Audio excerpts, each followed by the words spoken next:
আল্লাহর কিচ্ছু যায় আসে না আপনাকে আমাকে, জানেন? এই যে আমরা বেঁচে আছি, দুনিয়ার বোঝা হয়ে বেঁচে আছি। আমরা পৃথিবীর বোঝা, এই উম্মতের বোঝা, আবর্জনা। আমরা প্রত্যেকেই, আমি নিজেকেও বলছি, আমরা উম্মার আবর্জনা। আমরা যদি উম্মার কিছু হতাম, আমাদের দ্বারা উম্মা বিজয় লাভ করত। আমাদের টার্গেট এখন একটা, দুনিয়া। আমাদের টার্গেট দুনিয়া, ভোগবিলাস, খাওয়া দাওয়া, ব্যাংক ব্যালেন্স, টাকা পয়সা, বাড়ি গাড়ি, স্ত্রী সন্তান, এতটুকু। মাঝে মাঝে আমরা জুমার নামাজে আসি, ঈদের নামাজ পড়ি, রমজান মাসে রোজা না রাখলেও তারাবিতে আসি, জাকাত দেই কি না দেই, সদকা একটু করি, বছর বছর হজ উমরা করি, টুপি লাগাই, দাড়ি লাগাই, ব্যাস ভোটের সিজন আসলে আবার ওইটা দিয়ে ভোট চাই। এই হলো আমাদের চরিত্র। এখন আমাদের আল্লাহর কোনো প্রয়োজন নাই। আল্লাহ পাক বলেছেন, ইন তানসুরুল্লাহ ইয়ানসুরুকুম, তোমরা যদি আল্লাহকে সাহায্য করো তখন আল্লাহ তোমাদেরকে সাহায্য করবেন। ইন্নাল্লাহা লা ইউগাইয়িরু মা বিকওমিন হাত্তা ইউগাইয়িরু মা বিআনফুসিহিম, কোন কওমের অবস্থা আল্লাহ পাক ততক্ষণ ঠিক করেন না যতক্ষণ ওই কওম তাদের অবস্থা সংশোধন করছে না। আলাইকুম আনফুসাকুম, নিজের নফস ঠিক করো, নিজে ঠিক হও। বেসিক জিনিস ঠিক নাই তো আমাদের। বড় বড় চিন্তা করছেন, বেসিকটা ঠিক নাই তো। দেখবেন ম্যাক্সিমাম মানুষ নামাজ পড়ছে না, ম্যাক্সিমাম মানুষ কোরআন পড়তে জানে না। বেশিরভাগ বোন আমাদের বেহায়াপনা, বেপর্দায় চলছে। ম্যাক্সিমামে রিজিক হারাম, জানেন? ম্যাক্সিমাম রিজিক হারাম, সুদ আর ঘুষ আর জেনার, এই যে দুর্নীতি, করাপশন দিয়ে ভর্তি। আল্লাহর ওয়াস্তে সত্য কথা বলতে শেখেন, নিজের নফসের সাথে সত্য বলেন যে আসলেই আমার রিজিকটা কতটুকু হালাল। সুদবিহীন মানুষ খুঁজে পাওয়া দুষ্কর এখন। সুদ খায় না, বা সুদ দেয় না, বা সুদের সাক্ষী থাকে না, বা লিখে রাখে না, বা লোন নেয়নি, এরকম মানুষের সংখ্যা খুব কম। দুই একটা হাতে গোনা পাবেন কিনা আল্লাহ ভালো জানে। একটা গ্রামে যাবেন, প্রত্যন্ত গ্রাম, সেখানে দেখবেন 10টা সুদী এনজিও ভরে আছে। রিজিক আমাদের হারাম। ম্যাক্সিমাম পরিবারকে গিয়ে দেখেন, পরিবারের মধ্যে পর্দা থাকবে না। ম্যাক্সিমাম পরিবার দেখেন বস্তুবাদী, খালি দুনিয়ার পিছনে ছুটছে। সাংস্কৃতিক অঙ্গনে গিয়ে দেখেন অপসংস্কৃতিতে ভর্তি হয়ে গেছে। যুবকদের দিকে তাকায় দেখেন, ম্যাক্সিমাম মেজরিটি সংখ্যক মাদকের সাথে সম্পৃক্ত। আপনি দেখবেন হয় মাদক, নাহলে গার্লফ্রেন্ড, নাহলে অহেতুক গেমস অ্যান্ড স্পোর্টস, নাহলে দেখবেন আপনি যে মুভিজ দেখছে, পর্নোগ্রাফি দেখছে, অহেতুক আড্ডাবাজি করে, গুন্ডা মাস্তানি করে সময় নষ্ট করছে। কোনো জীবনের কোনো উদ্দেশ্যই নাই। মানে জীবনযাপন এমনভাবে করছে মানে ও কখনো মরবেই না। মানে ও পরকালের ফিকির তো দূরের কথা, নামাজে ডাকবেন বলবেন প্যান নষ্ট, আমি যাইতে পারি না। ইল্লা মাশাআল্লাহ, এর বাইরে আল্লাহ পাক কিছু মানুষকে তৈরি করেছেন, করবেন এবং করছেন, যাদের জীবনের উদ্দেশ্য জান্নাত, যারা তাওহীদের সাথে শিরককে আপোস করবে না, যারা সুন্নতে থাকবে, বেদাত করবে না, যারা হালাল খাবে, হারামে যাবে না, পরিবারকে ঠিক করে পর্দায় রাখবে, দিনের জ্ঞান অর্জন করবে, প্রচার প্রসার করবে, আগামী প্রজন্ম তৈরি করবে, এবং যাদের মধ্যে আল্লাহর দ্বীনকে প্রতিষ্ঠা করার মুজাহাদা থাকবে। এমন মানুষ আছে, ছিল, ভবিষ্যতে আসবে, তাদের সংখ্যা নিতান্তই কম হবে। কিন্তু তাদের জন্য একটা সুসংবাদ আছে, সেটা হচ্ছে কাম মিন ফিআতিন কালিলা গালাবাত ফিআতান কাসীরা বিইذنিল্লাহ। আল্লাহ পাক বলেছেন, কত ছোট ছোট সম্প্রদায় ছিল যারা বড় বড় কওমের উপর বিজয় লাভ করেছে। আগামীতে যখন ইসলামের বিজয় হবে সারা বিশ্বব্যাপী, তখন দেখবেন মুসলিমদের সংখ্যা খুব কম থাকবে। আল্লাহ পাক সব গরু ছাগলগুলোকে শেষ করে ফেলবেন। কিভাবে? এই যে মহামারী দিয়ে শেষ করতে পারেন, অথবা দেখবেন এই যে জালেমের শাসন দিয়ে শেষ করতে পারেন, দেখবেন মুসলিমদের মধ্যে ক্রন্দন লাগিয়ে শেষ করতে পারেন, বা যখন আল্লাহ এবং তার রাসূলকে ভুলে যাবে, বহিঃশত্রুদেরকে চাপিয়ে দিয়ে আল্লাহ পাক শেষ করে দিতে পারেন। আল্লাহর কোনো প্রয়োজন নাই গরু ছাগলের। এবং এখন আমি নিজে এবং আমরা অনেকেই এই গরু ছাগলের মতো জীবন যেমন করছি, আল্লাহ পাক আমাদেরকে বোঝার তৌফিক দান করুন। জীবনের একটা উদ্দেশ্য থাকতে হবে, যে আমার জীবনের উদ্দেশ্য দিন শেখা, বোঝা, প্রচার প্রসার করা, প্রতিষ্ঠায় চেষ্টা করা। তখন গিয়ে আপনি পুরো জীবনের নেকি পাবেন। জীবনে তাওহীদ থাকতে হবে, সুন্নত থাকতে হবে, তখন পুরো জীবনের প্রতিটা কাজ ইবাদত হবে। তার আগে নয়। প্রতিটা কাজ করতে হবে আল্লাহর সন্তুষ্টির জন্যে, তার রাসূলের তরিকায়, এবং আপনার এই আমলগুলো কবুল হবে তখনই যখন রিজিকটা হালাল হবে। অহেতুক শুধুমাত্র প্রোটেস্ট্যান্ট ভার্সনে ইসলাম পালন করে খুব একটা ফায়দা নাই।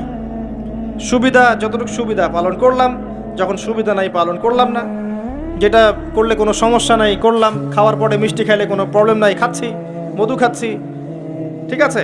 কিন্তু এমন কিছু কথা বললে সমস্যা বলবো না, কাজ করলে সমস্যা করব না, ঠিক আছে। আপনি দেখবেন নামাজে পাক্কা মুসল্লি, কপালে সেজদার দাগ আছে, অর্থনৈতিক জীবনে পাক্কা সুদখোর, কারণ সুদ ছাড়লে চাকরি থাকে না। বাস্তবতা এমন ভাই, বাস্তবতা খুব কঠিন এবং বাস্তবতা খুবই খারাপ। বাস্তবতা হচ্ছে আমাদের নৈতিক অবস্থা এখন খুব খারাপ। এই জন্য প্রাইমারি লেভেলের কাজগুলো বেশি বেশি করা দরকার এখন। এই জন্য যারা ইসলাহ সংশোধনের চেষ্টা করছে, এইসব আত্মশুদ্ধিওয়ালা মানুষদের সোহবতে গিয়ে থাকেন, আত্মশুদ্ধিওয়ালা মানুষদের সাথে দেখা সাক্ষাৎ করেন, সোহবত নেন, পরামর্শ নেন, জীবন গড়েন। একা একা বই পড়ে বা দুই একটা লেকচার শুনে আপনার সারা জীবন পরিবর্তিত হবে না। কনস্ট্রাকটিভ কাজে আসেন এবং শৈথিল্যতাবাদী হয়েন না, একই সাথে বলবো চরমপন্থী হয়েন না। চরমপন্থী হলে উম্মার ক্ষতি আছে। এখন উম্মার বেস ঠিক নাই, একটা বাড়ির ভিত্তি এখন ঠিক নাই, এবং যারা ভিত্তি ঠিক করবে এই মানুষদের সংখ্যা দিন দিন কমে গেছে। মানে আমাদেরও ভূমিকা আছে, আমরাও তাদেরকে কম বিতর্কিত করতে ছাড়ি নাই, এবং কোনো কোনো ক্ষেত্রে আমরা একে অপরের সাথে গীবত তহমত করে, সমালোচনা করে, কাদা ছড়াছড়ি করে এতটা সময় নষ্ট করেছি যে উম্মার অনেক ক্ষতি হয়ে গেছে। কথাগুলো খারাপ লাগলেও বাস্তব। আমি ইতিহাসের ছাত্র। যখন বাগদাদ আক্রমণ করেছিল এই যে তাতাররা, মঙ্গোলিয়ানরা, এটা জানেন তো? মঙ্গোলিয়ান যারা ছিল, ওই যে হালাকু খা, চেঙ্গিস খানের বংশধর যারা ছিল, এরা যখন বাগদাদ আক্রমণ করেছে, এরা ছিল প্রচণ্ড পাশবিক। মাত্র 40 দিনের মধ্যে এরা 10-20 লাখ মানুষকে হত্যা করে ফেলেছে বাগদাদের। এই হত্যাটা কিন্তু গুলি করে না, জবাই করে। 10-20 লাখ মানুষকে জবাই করে হত্যা করা চারটাখানি কথা না। কি পরিমাণ হিংস্র ছিল চিন্তা করেন। ইতিহাসের পাতায় আছে যে মঙ্গলদের এক একজন নারী সে হাজার হাজার মুসলিমকে হত্যা করেছে, এক একটা মহিলা। ওই সময়ে যারা ওই আব্বাসীয় খেলাফতের দায়িত্বে ছিল, এরা সোনা দানা সব জমা করে তাদের এই যে মাটির নিচে জমা করেছিল। আর ওদের লিডার, মঙ্গোলিয়ানদের লিডার, যখন এই বাদশাকে গলায় দড়ি দিয়ে শেষরায় নিয়ে যাচ্ছে সবার সামনে, তখন তাকে বলছে তোমাদের সম্পদগুলো কোথায়? সে দেখিয়ে দিল সম্পদ মাটির তলে। তখন সে, ওই যে হালাকু খার যে বংশধর লিডার, সে সোনাদানাগুলো বের করে এই বাদশার মুখের মধ্যে ঠোসানো শুরু করল। খা, খিদা লেগেছে, পানির পিপাসা লেগেছে, তখন তাকে সোনা খাওয়াচ্ছে, রূপা খাওয়াচ্ছে, খা। তো সে বলছে আমি কি খাবো, সোনা রূপা তো খাওয়ার জিনিস নয়। তখন ওই মঙ্গল কমান্ডার বলছে এই সোনাদানাগুলো জমায় না রেখে জনগণের কল্যাণে ব্যয় করতে, এই জনগণ তোমাকে আজকে বাঁচাতে আসতো। ওরা বুঝতে পেরেছিল। কথা বুঝতে পারছেন? যে পয়েন্টে কথা বলতে যাচ্ছি সেটা হচ্ছে এই, ওই সময়ও কিছু কিছু মুসলিম যখন তারা আক্রমণ করেছে, তখন কিছু কিছু মুসলিম আপসে বাহাস করছিল, বাহাস, একে অপরের সমালোচনা, ডিবেট, যেটা আমরা এখন বেশি করতে চাই, যে কাকড়ার গোশত খাওয়া হালাল না হারাম, এইটা নিয়ে তারা বাহাসে পড়েছিল। চিংড়ি খাওয়া হালাল না হারাম, এটা নিয়ে বাহাসে ছিল। ওই সময় কোনটা বেশি গুরুত্বপূর্ণ ছিল, এই বাহাসটা না ওদেরকে প্রতিহত করা? এটা বোঝার জন্য আপনার ডক্টরেট ডিগ্রি নেওয়ার দরকার আছে? মাদ্রাসা ফারে ঘর দরকার আছে? Common sense. এখন পর্যন্ত বিশ্বে আমরা এই কাজটাই করছি। আপনি খেয়াল করে দেখবেন সারা ওয়ার্ল্ড ওয়াইড মুসলিমদের অবস্থা এখন এরকমই। চতুর্দিক থেকে চাপ আছে। এত সহজ না, চতুর্দিক থেকে মুসলিমদের চাপ আছে। পলিটিক্যাল, জিওপলিটিক্যাল, ইকোনমিক্যাল, সামাজিক, সোশ্যাল, আপনার এই যে সাংস্কৃতিক চাপ, অর্থনৈতিক, প্রত্যেকটা দিক থেকে দেখবেন নৈতিকতার অবক্ষয় আছে। এখনও আমরা ওই বিষয়গুলো নিয়েই ইখতিলাফে ব্যস্ত আছি। একে অপরের গীবত করছি, সমালোচনা করছি, গীবত তহমত দিচ্ছি, একে অপরের নিন্দা না করতে পারলে ওয়াজ মাহফিল সুষ্ঠুভাবে হচ্ছে না, ইত্যাদি ইত্যাদি। আমরা জানি না কবে আমাদের কমন সেন্সের উদয় হবে, কবে বুঝতে পারবো আমরা যে আমরা এক উম্মাহ, আমরা সবাই এক। সবার মাঝে কিছু কিছু বিষয়ে মতানৈক্য থাকতে পারে, এটা স্বাভাবিক। এরপরেও আপনি আমার ভাই, আমি আপনার ভাই। কোনো দিনও আমাদের সবার সব বিষয় এক হবে না। কশ্চিনকালেও প্রতিটা বিষয়, প্রতিটা মাসলাকে, আকীদাগত বিষয় হোক আর আমলের হোক আর মুআমালাতের হোক, আমরা কখনো সবগুলো বিষয়ে ঐক্যমতে পৌঁছাতে পারবো না, থাকবেই ইখতিলাফ। এরপরও যদি আমরা সবাইকে এক উম্মাহ মনে করতে ব্যর্থ হই, এই অবস্থা হবে। আসেন, আলোচনা অনেক গভীরে চলে গেছি, বাইরে আসি। বেশি গভীর বললে মাথার উপর দিয়ে যাবে, বুঝতে পারবেন না। আল্লাহ পাক 7 শ্রেণীর মানুষকে আরশে আজিমে ছায়ায় ছায়া দিবেন। এক শ্রেণী হচ্ছে যারা ন্যায়পরায়ণ শাসক। যারা ন্যায়পরায়ণ শাসক হবে তাদের সামনে দুইটা গন্তব্য, হয় তারা আরশে আজিমের ছায়া ছায়া পাবে, নচেত জাহান্নামের আগুন অপেক্ষা করছে। কারণ প্রত্যেকটা দায়িত্ব সম্পর্কে আল্লাহ পাক জিজ্ঞাসা করবেন। এবং নবী সাল্লাল্লাহু আলাইহি ওয়াসাল্লাম একটা হাদিসের মধ্যে বলেছেন যে তোমরা কি জানো কিয়ামতের মাঠে সবচেয়ে বড় মিসকিন কারা হবে? সাহাবায়ে কেরাম বলছেন, আমরা তো মনে করি যার সম্পদ কম, অর্থবিত্ত কম, সেই সবচেয়ে বেশি মিসকিন, সবচেয়ে বড় মিসকিন। আল্লাহর নবী সাল্লাল্লাহু আলাইহি ওয়াসাল্লাম বলছেন, বরং প্রকৃত মিসকিন সে ব্যক্তি যে কিয়ামতের মাঠে নামাজ, রোজা, হজ, যাকাত আমলের নেকি নিয়ে উঠবে, পাহাড় সম নেকি নিয়ে উঠবে, কিন্তু অনেক পাওনাদার দাঁড়িয়ে থাকবে। কারো হক নষ্ট করেছে, কারো গীবত করেছে, কারো অপবাদ, কাউকে অপবাদ দিয়েছে, কাউকে অত্যাচার করেছে, সবাই দাঁড়িয়ে থাকবে। এদের হক আদায় না করা পর্যন্ত সে পুলসিরাত পার হতে পারবে না। তখন কি করতে হবে? নিজের নেকি ওদেরকে দিতে হবে, কারণ তখন কোনো বেচা কেনার সুযোগ নাই, হক আদায়ের কোনো সুযোগ নাই। নিজের নেকি ওদেরকে দিয়ে শোধ করতে হবে। নেকি শেষ হয়ে গেলে কি হবে? অন্যের গুনাহ তার আমলনামায় আসবে, পরে দেখা যাবে ওই ব্যক্তি জান্নাতে চলে গেছে আর এই ব্যক্তি পাহাড় সমান নেকি নিয়েও জাহান্নামে চলে গেল। অতএব দায়িত্ব যারা পালন করবেন তাদেরকে খুব সতর্ক সাবধান থাকতে হবে যে আপনার দ্বারা কল্যাণ ছাড়া যেন অকল্যাণ না হয়। আল্লাহ পাক তৌফিক এনায়েত করুন, আমিন। দ্বিতীয় শ্রেণী হচ্ছে সেই যুবক বা যুবতী যারা নিজেদের যৌবনটাকে আল্লাহর ইবাদতে কাটিয়েছে। এই হাদিসের বাস্তবতা এসে দেখেন আমাদের যুব সমাজ কিভাবে তাদের জীবনটা কাটাচ্ছে। আমার চেয়ে ভালো আপনারা বলতে পারবেন যে সকাল থেকে সন্ধ্যা পর্যন্ত আমাদের যুবক যুবতীরা করছেটা কি। কতজন যুবক নামাজ পড়ছে মসজিদে এসে, কতজন যুবক কোরআন তেলাওয়াত করে নিয়মিত। নবীর সুন্নাহগুলো ওদেরকে শিখিয়ে দিতে হয়। ইভেন নবী সাল্লাল্লাহু আলাইহি ওয়াসাল্লামের স্ত্রীদের নাম ওদেরকে বলে দিতে হয়। এখনই আমি জিজ্ঞাসা করছি, দেখেন অ্যান্সার কতজন দিতে পারে। নবী সাল্লাল্লাহু আলাইহি ওয়াসাল্লামের দ্বিতীয় স্ত্রীর নাম কি? হাত উঁচু করেন। যুবকদের বলছি, যুবকদের যারা পারবেন জাস্ট হাতটা উঁচু করেন। নবী সাল্লাল্লাহু আলাইহি ওয়াসাল্লামের দ্বিতীয় স্ত্রীর নাম কি? দাঁড়ান দাঁড়ান দাঁড়ান, এই দেখেন হাত দেখেন। এবং যারা হাত উঁচু করেছেন ওদের মধ্যে একজনকে জিজ্ঞাসা করছি, আপনি উত্তর দেন, নাম কি? জি, আপনাকে বলেছি নাম বলেন দ্বিতীয় স্ত্রীর। বসেন। উত্তর যে চারজন দিয়েছে তার মধ্যে একজন ভুল উত্তর দিয়েছে। এই হচ্ছে বাস্তবতা। আপনাকে আমি চোখে আঙ্গুল দিয়ে দেখালাম যে যুবকদের কি অবস্থা। এখানে আছে বসে হাজার হাজার মানুষ, হাত তুলেছে 5-6 জন। এটা একটা কমন প্রশ্ন, আমাদের নবীজির দ্বিতীয় স্ত্রীর নাম কি? একবার যে সিরাত পড়েছে সেও জানে। দেখবেন এই যুব সমাজ ফিজিক্স পড়েছে, কেমিস্ট্রি পড়েছে, বায়োলজি পড়েছে, ইকোনমিক্স পড়ছে, পলিটিক্যাল সায়েন্স পড়ছে, আপনার জিওপলিটিক্স পড়ছে, ইউনিভার্সিটি কোচিং করছে, বিসিএস কোচিং করছে, চাকরির জন্য পরীক্ষা দিচ্ছে। এরা এমন কোনো বই নাই যে সেকুলার লাইনে পড়ে নাই। কিন্তু যে চারজন পারছে তার মধ্যে একজন উত্তর দিচ্ছে যে আয়েশা রাদিয়াল্লাহু আনহা দ্বিতীয় স্ত্রী। এটা কি উত্তর সঠিক? এই হচ্ছে অবস্থা। এটা কমন। আর যদি কঠিন প্রশ্ন করি তাহলে তো অবস্থা খারাপ। কোন সাহাবীকে প্রথম তিনি দায়ী করে পাঠিয়েছেন মদিনায়? খায়বার যুদ্ধ কোন সাহাবীর হাতে জয় হয়েছে? উহুদের যুদ্ধ কত হিজরিতে হয়েছে? বদর যুদ্ধে কতজন মুসলিম শাহাদাত বরণ করেছে? আপনার মোতার যুদ্ধে কার হাতে 9টা তরোয়াল ভেঙেছে? হুনাইনের যুদ্ধে মুসলিমদের কি অবস্থা হয়েছে? হুনাইনের যুদ্ধের কথা কোন সূরার মধ্যে বলা আছে? একটু কঠিন প্রশ্ন করলে তো অবস্থা খারাপ।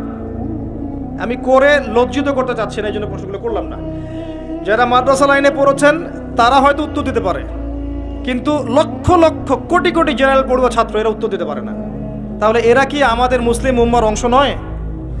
এদেরকে ইসলাম সংশোধন না করে দিনের পথে না আনতে পারলে একটা বড় অংশ কি জাহিলিয়াতের মধ্যে থাকবে না?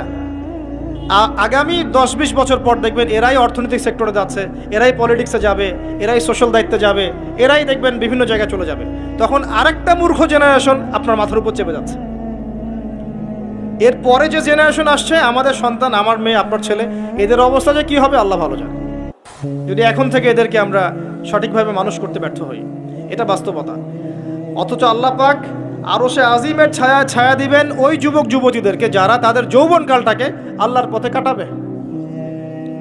আর কিয়ামতের মাঠে যে অতিরিক্ত 5টা প্রশ্ন হবে তার মধ্যে একটা হচ্ছে তোমার যৌবনকাল কোন পথে ব্যয় করেছো। আর আল্লাহ পাকের কাছে একজন বৃদ্ধ মানুষের ইবাদতের চাইতে যুবকদের ইবাদত যে কত বেশি প্রিয় এটা আমি বোঝাতে পারবো না। আল্লাহ পাক অবাক হয়ে যান সেই যুবককে দেখে যার প্রবৃত্তির তাড়না নাই, সে আল্লাহর দ্বীনের পথে ছুটছে, এই যুবককে দেখে আল্লাহ পাক অবাক হয়ে যান এবং তার দোয়া যেভাবে কবুল হবে, একজন মানুষ যার পা কবরে অলরেডি চলে গেছে তার দোয়া কি সেভাবে কবুল হবে? দুজন ইবাদত সমান। এই বয়সে আপনি অনেক কিছু করতে পারেন। আপনি চাইলে এখন বড় সন্ত্রাসী হতে পারবেন, বড় জেনাকারী হতে পারবেন, আপনি চাইলে টিকটক সেলিব্রিটি হতে পারবেন, আপনি চাইলে এখন আরও খারাপ লাইনে যে মাদক সেবন করতে পারবেন, 30-40টা গার্লফ্রেন্ড চেঞ্জ করতে পারবেন, আপনাকে কেউ বাধা দিবে না। আপনি চাইলে 1-2 হাজার টাকা দিয়ে জেনা করতে পারবেন, উন্মুক্ত সব আপনার জন্য। ইভেন এখন আপনি চাইলে মদও খেতে পারবেন, লাইসেন্স দিয়ে আছে, আপনি করতে পারবেন। এই সময়টা আল্লাহ পাক দেখতে চান আপনি কি করেন।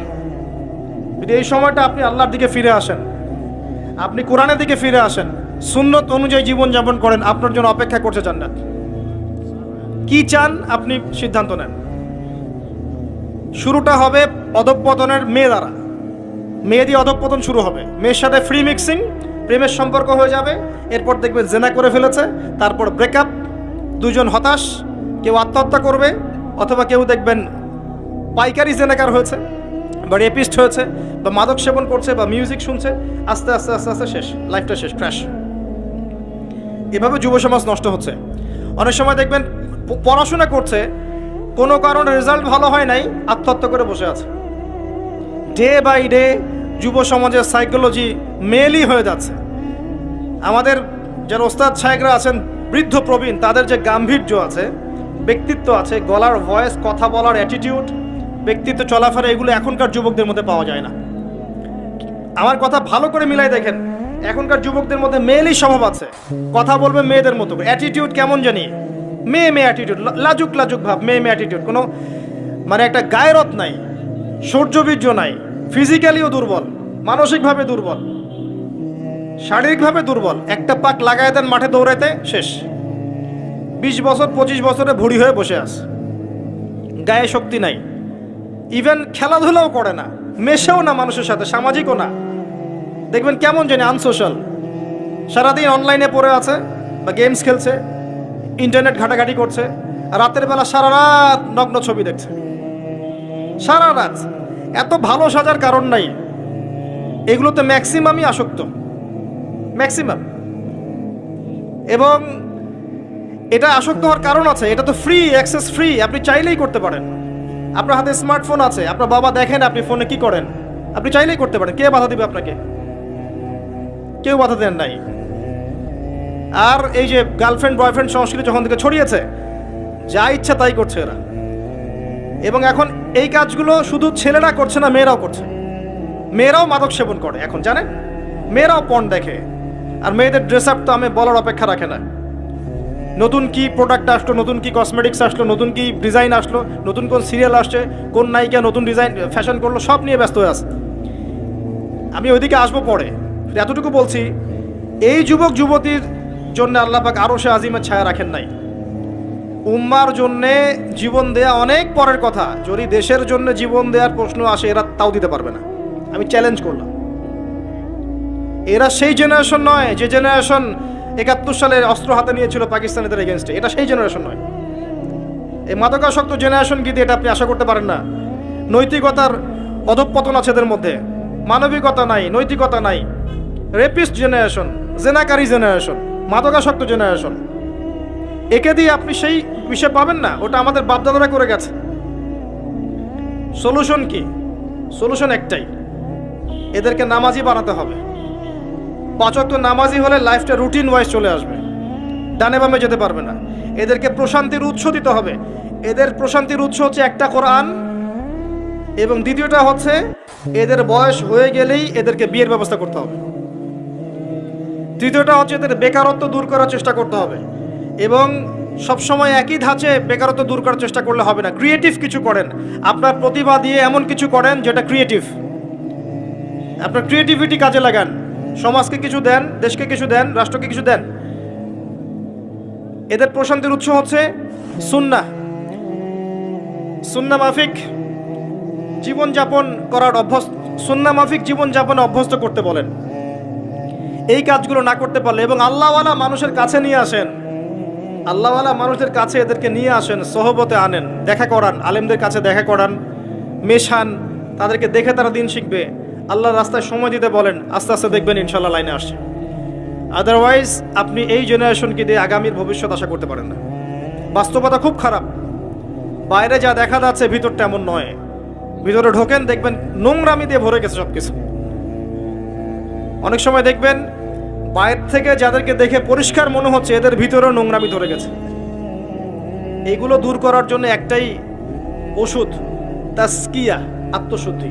আমি সবাইকে অনুরোধ করব, আল্লামা তকি উসমানী হাফিজাহুল্লাহর একটা বই পড়তে। আত্মশুদ্ধি ও তাসাউফ একটা বই আছে। আত্মশুদ্ধি ও তাসাউফ একটা বই আছে, আপনি পড়েন।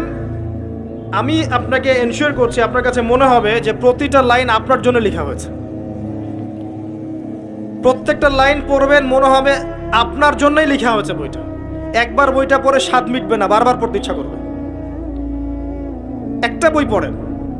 আর অনেক বইয়ের নাম বলতে পারতাম আমি, কিন্তু আমি এখন যেটা ফিল করছি, সবচেয়ে দুর্বল জায়গা আমাদের আত্মশুদ্ধির জায়গাটা। আত্মশুদ্ধি না আসলে আপনি এই খবিস কলবগুলোকে দিয়ে আলো জ্বালাতে পারবেন না, এটা সম্ভব না।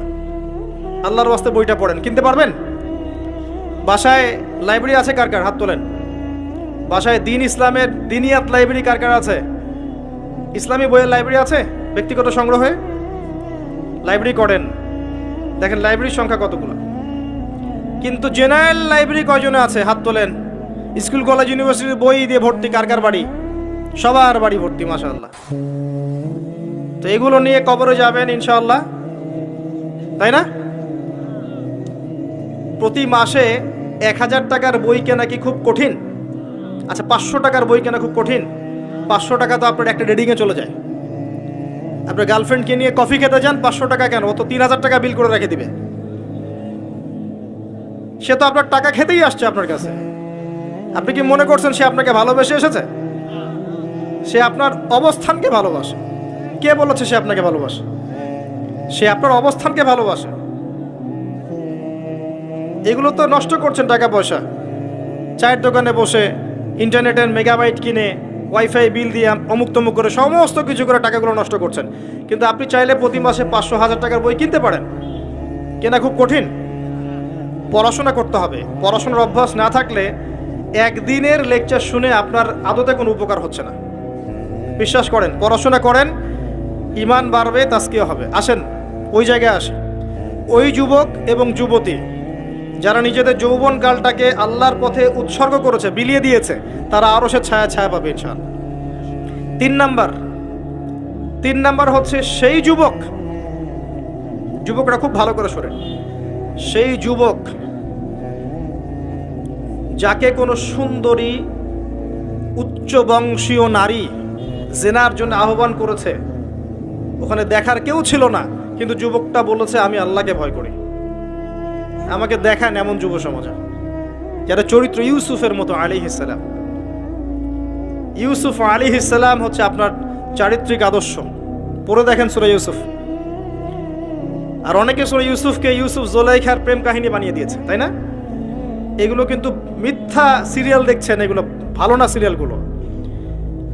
এগুলো কিন্তু বাজে কথা ছড়ানো হচ্ছে। সূরা ইউসুফ জুলাইখার প্রেম কাহিনী ছিল না। সূরা ইউসুফ মূলত ইউসুফ আলাইহিস সালাম এবং তার পিতার প্রেম কাহিনী। ভালো করে পড়ে দেখবেন। সন্তানের জন্য কাঁদতে কাঁদতে তার বাবার চোখ নষ্ট হয়ে গেছে। 12 বছর তার সন্তান জেলখানায় বিনা অপরাধে। রব্বি সিজনু আহাব্বু ইলাই মিম্মা ইয়াদউনানি, আয়াতটাকে জানি এরকম না আয়াতটা? তো তিনি বলছেন সিজন, কারাগার আমার কাছে বেশি পছন্দ, তারা যেদিকে আমাকে আহ্বান করছে এর চাইতে বেশি। 12 বছর বিনা অপরাধে জেলখানায়। আল্লাহ পাকের কৌশল ছিল এগুলো। ওয়া মাকারু ওয়া মাকারাল্লাহ ওয়াল্লাহু খায়রুল মাকিরিন। এখানে মূল বিষয় হচ্ছে ইউসুফ আলাইহিস সালামের পিতা যখন অন্ধ হয়ে গেছেন, ইউসুফ আলাইহিস সালাম একটা কাপড় পাঠিয়েছিলেন, মনে আছে? এই কাপড়টা নিয়ে যখন যাওয়া হচ্ছে, যোজন যোজন দূর থেকে তার পিতা বলছেন আমি ইউসুফের গায়ের গন্ধ পাচ্ছি। এটা কার প্রেম কাহিনী? ইউসুফের সাথে তার বাবার। তো এই চরিত্র ধারণ করতে হবে। আল্লাহ পাক তৌফিক দান করুন। 4 নাম্বার, ওই দুইজন মানুষ যারা একে অপরকে শুধু আল্লাহর জন্য ভালোবাসে। এই যে ভালোবাসার সংজ্ঞা শেখেন। মাকে ভালোবাসেন আল্লাহর জন্যে, বাবাকে ভালোবাসেন আল্লাহর জন্যে, স্ত্রী সন্তানকে ভালোবাসেন আল্লাহর জন্যে, আলেম ওলামাকে ভালোবাসেন আল্লাহর জন্যে। আপনার ভালোবাসা হোক আল্লাহর জন্যে, তখন আপনি মানুষের দুর্ব্যবহারে কষ্ট পাবেন না। যখন কাছের মানুষরা আপনাকে কষ্ট দিবে, এবং কাছের মানুষ কষ্ট আপনাকে দিবেই, কাছের মানুষটা আপনাকে বেশি কষ্ট দিবে জীবনে, তখন আপনি কষ্ট পাবেন না যদি আল্লাহর জন্য ওদেরকে ভালোবাসেন, যে আমি তো আল্লাহর জন্য এই কাজগুলো করছি, তারা শুকরিয়া আদায় করলেই বাকি আর না করলেই বাকি, তখন আপনি কষ্ট পাবেন না। দুইজন ব্যক্তি যারা আল্লাহর জন্য পরস্পরকে মহব্বত করে, এই দুইজন মানুষকে আল্লাহ পাক আরশের ছায়া ছায়া দিবেন। পারা যাবে ইনশাআল্লাহ। 5 নাম্বার, সেই ব্যক্তি যে এত গোপনে দান সদাকা করে, যার বাম হাত জানে না ডান হাত কি সদাকা করেছে। পারা যাবে? এখন তো ওই যে মাশাআল্লাহ আমরা নাম লিখাই আর সদকা করি, তাই না? অমুকে 10,000, অমুক সাহেব 20,000, অমুক 500। প্রথমে বড় বড় নোটের সদাকা হয়, আমি অবশ্য এটা জানতাম না, মাঠে নেমে বুঝতে পারছি। প্রথমে বড় বড় ফিগার বলে, কে কে দিবেন 5,000 হাত তোলেন, তারপর 5,000 লেখা হয়, তারপর কে কে দিবেন 1,000 হাত তোলেন, কে কে দিবেন 500 হাত তোলেন, নাম টাম লেখা হয়। পরে লাস্টে বলে যে কালেকশন করছে, আচ্ছা খুচরাগুলোও দেন, পরে খুচরাগুলোও দেওয়া হয়। জানিয়ে দান করা যায়। অনেক সময় এমন হয়েছে, নবী সাল্লাল্লাহু আলাইহি ওয়াসাল্লাম বলেছেন, কার ঘরে কি আছে নিয়ে আসো। রিয়া চলে আসতে পারে মনের মধ্যে, যে আমি 10,000 দিয়েছি, মানুষ আমার নাম জানলো। রিয়া আসতে সময় লাগে না, কেমন করে আসে? আল্লাহর নবী বলেছেন সাল্লাল্লাহু আলাইহি ওয়াসাল্লাম, অন্ধকার রাতে কালো পাথরের উপরে কালো পিঁপড়া হেঁটে গেলে যেমন বোঝা যায় না, রিয়া এমনভাবে আপনার কলবে আসতে পারে। কিভাবে ঠেকাবেন আপনি? আপনি বুঝতেই পারবেন না। এই যে আপনারা সেলফি তুলতে চান, ছবি তুলতে চান, ভালোবাসেন, আমি জানি ভালোবাসেন, ভালোবাসার অতিরিক্ততা প্রদর্শন করতে চান, একটাই ভয় করি, সেটা হচ্ছে রিয়া। রিয়া বা অহংকার যদি পেয়ে বসে, তার দ্বারা দিনের কোনো খেদমত সম্ভব না। আলেমদেরকে নিয়ে, বক্তাদেরকে নিয়ে, দায়ীদেরকে নিয়ে, আল্লাহর পথের যারা মুজাহিদা করে, এদেরকে নিয়ে অতিরিক্ত মাত্রায় বাড়াবাড়ি করবেন না।